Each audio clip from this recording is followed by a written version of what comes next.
Good morning, guys. I hope everyone's doing fine. I thought I'll do a quick review this week over a recorded session. So, in this image, this leopard looks a very nice, interesting image. What I really like about is the clutter, though for some of them it might feel as a distraction in the background. I like the natural feel of the image here. What would I have done also is Visma, I would have slightly gone wider and got a more habitat kind of shot.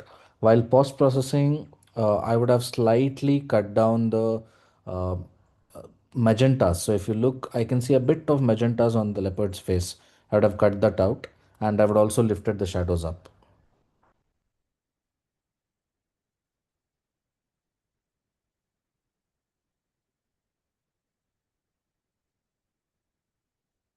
So this image, Gautam, I think you shot with me in Corbett. So a bit of you can play with highlights and shadows here. Playing with lifting up shadows and highlights will give you a more dramatic image. The background looks slightly blown out. So here the scenario was you could have underexposed this more, and also this would have been a perfect wide angle image for a horizontal frame. Though it's good vertically, it doesn't show the depth of the herd because the whole point is elephant along with its herd here, right? So I think I would have loved the wider version of this, where you could have gone wider and slightly lower on the angle. And if at all you are still doing a vertical frame, I think the spacing is again an issue. I would still give some more space on the left hand side of the frame so it's more balanced. Now this feels like the elephant is almost touching the edges. This is a very pretty image, very nicely done, nice play of light, very good low key image. Again, if you see the clip, the parakeet's wing is clipped, the tail is clipped. So this is something you should always avoid. There's in this case also again you could have gone a horizontal frame. Vertical really doesn't work for this because if you look at the vertical frame, the entire log is of no use. The wood is of no use. It's adding no value to the frame. But if you had got just the horizontal shot, a tight shot of the parakeet, a more darker background would have been looking more prettier. You would have still got the tail here. Unfortunately, not a photo opportunity at all in terms of the opportunity itself, because the leaf is kind of blocking it and it's not adding as a foreground element. Foreground element should ideally not block your subject's face. It should always be at the lower elevation of your subject. Also, if you look at the face of the tiger isn't very sharp. There's a motion blur in the subject. A beautiful habitat shot. I would have wished the tiger had just come a few steps ahead. Probably, if it had come and if you have that shot, that would be more prettier than this because there's a grass sticking. But a very nice habitat shot. Love the way you have shown different layers of the forest, the grassland, the tiger, the sal trees, then you have the mountains, then you have the rocks, everything. It's beautiful. Very pretty image, beautifully done. I think the only thing what I'll do is lift some shadows on the tiger alone by using a masking option. But apart from that, fantastic image. Nicely done. The squirrel looks unnaturally bright than the entire frame. If you have done the masking here, then I think the masking is little too much. Even the leopard's color looks too warm for the rest of the frame. So I think doing masking needs to be very precise because when we overdo even by 5 points, it's very evident. Apart from that, a good natural history moment captured.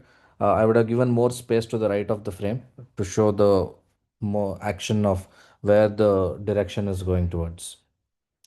Nice image again, but again, I think the leopard's face has been unnaturally sharpened and also increased the brightness only on the face. So there's the huge difference between the leopard's face color and the body color. So I don't know if you have done a masking and then changed it or something like that, but it looks unnatural. The face looks very bright compared to the body and the rosettes.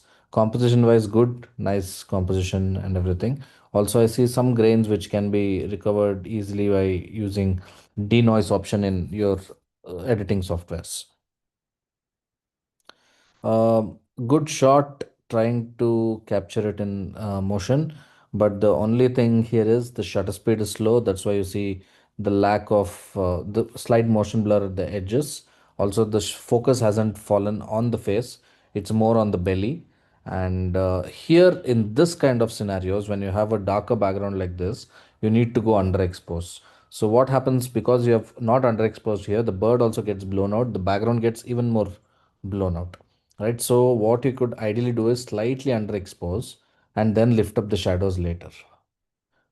You could just lift up the shadows completely so you're not losing the details either on the background as well as the bird. Here I think you have tried to overexpose it to get the details on the bird.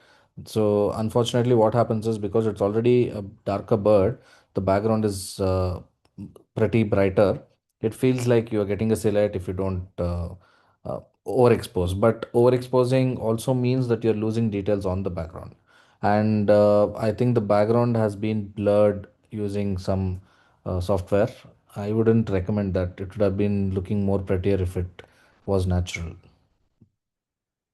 Fantastic image, beautiful eye contact, lovely take. This is nothing much to review. The only thing is I see a little bit of magentas. You can cut down the magentas on the tint slider by probably 1 or 2 points. Uh, Too overcropped. It's too tight, because that's the reason you're seeing lack of details on the subject. Also, too grainy, and the processing can be done really well.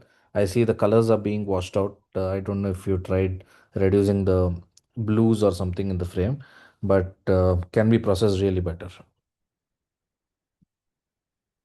Not a photo opportunity, unfortunately. Though it's a very rare subject, mouse deer. I wouldn't call it a good photograph, unfortunately, because a lot of things. One, the um, composition is not right because it's too tight. Then, if you look at the neck of the chevrolet, that's more sharper than the face, right? So that is also another problem. Then the motion blur on the face again. So I think not a photo op, a record shot to show people that you've got a Chevrolet, which I haven't myself seen till now. Okay, guys, fantastic. So I would love to see more pictures. So this week's thing is done. We'll be creating a new folder for the next season, next week. So please do post your pictures and we'll be doing this again next week.